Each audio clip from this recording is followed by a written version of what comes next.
मित्रों, देश की यह पावन अपावन भूमि 12 मास 8 याम 24 घंटे चुनावी चहल पहल से गुंजायमान रहती है। ये चुनाव हमारे लिए 12 मासी उत्सवों की भांति हैं।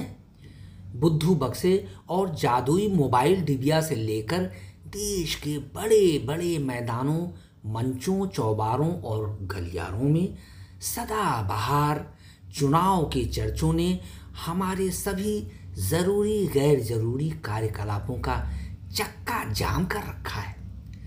पतित कुपित सभी औरत मर्द, बच्चे बूढ़े चुनावी चुगलबाजी में अपनी होशो हवास खो चुके हैं। मित्रों, एक आशु व्यंग प्रस्तुत कर रहा हूं, आप इसे आंख मूंद कर आशीर्वाद दीजिएगा। मियाँ सांसद हूं तो बेगम विधायक क्यों न हो, चौधरी विधायक हूं तो चौधरानी मेयर क्यों न हो, लालाजी मेयर हूं तो लालाइन पार्षद क्यों न हो।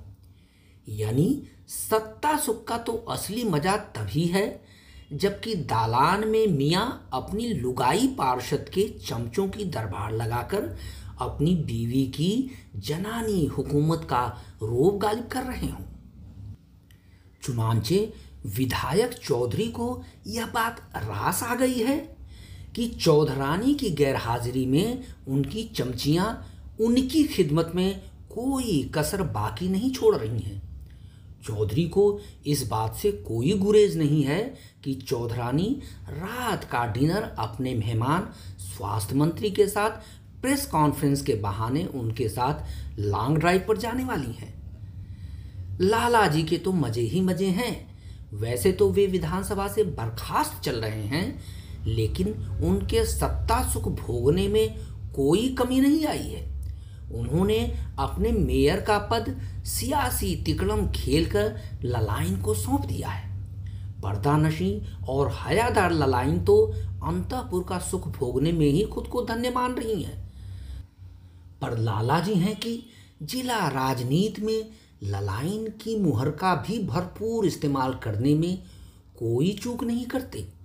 जब किसी अस्पताल का शिलान्यास करना होता है तो वे ललाइन को आगे कर देते हैं, फिर सार्वजनिक मंच पर उन्हें पीछे से चिकोट चिकोट कर लहूलुहान करते हुए उनकी जबान से अपनी बात उगलवाने में बड़ी महारत हासिल है।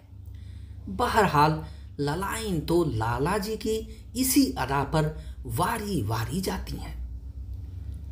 सो जिन्हें चुनाव हार कर दुनिया की नज़र में सिर्फ पेंशन सुख भोगना मयस्सर है, उन्हें आप सत्ता सुख से वंचित कदापि मत मानिए। अपनी प्यारी पेटीकोट की ओट में बैठकर उन्हें सियासी चाल चलने से कोई नहीं रोक सकता। विधायक न रहकर भी उनकी आमदनी में पेट्रोल पंपों, सरकारी ठेके और गैस एजेंसियों से बेहद बरकत हो रहा है। उधर एमपी साहब ने अपने चौधरी रेस्तरां और प्रॉपर्टी के धंधे के जरिए शहर की मंचलियों को काम और दाम दोनों मुहैया कराया है, लेकिन अपनी चौधरानी की विधायकी के नाम पर देशाटन का फायदा भी खूब उठा रहे हैं। हुक्मरान न सही, यहाँ या वहाँ डान की शान से वे जिंदगी का लुत्फ पुरजोर उठा रहे हैं। वैसे भी जो नेता जनता की बेरुखी या वोटिंग बूथों पर अपने आतंकी चमचों की नाकामयाबी से फिल वक्त सिंहासन पर आसीन नहीं हो पाए हैं, वे ठाकुर साहब की तरह मायूस नहीं हैं। चमचों ने ठाकुर साहब से लाख मिन्नतें की थीं कि वे अपने साथ साथ ठकुराइन को भी चुनावी जंग में उतार दें, तो वे उन पर मूसलाधार बरस पड़े कि वे घर की इज्जत आबरू को सरे बाजार नहीं करेंगे, चाहे जो भी हो जाए। वरना ठकुराइन अपने जलवे दिखाकर चुनावी संग्राम की बाजी तो जीती ही होती। ऐसे में सत्ता से दूर रहकर ठाकुर साहब को जो मलाल आज हो रहा है वह उन्हें कभी नहीं होता। अब जब उनके चमचे उन्हें सबक देते हैं कि उन्हें अपनी लुगाई को पूरा तवज्जो देना चाहिए था, तो वे आंखों पर रुमाल रखकर गंगा जमुना हो बैठते हैं। कहा गया है, अब पछताए होत क्या। इस प्रकार सत्ता सुख की परोक्ष चाह ने ऐसी लुगाइयों का दर्जा बढ़ाया ही है। साथ में राजनेता पतियों को मक्खीमार बेकारी से भी बाल बाल बचाया है, लेकिन ठाकुर साहब बेचारे नहीं बच पाए।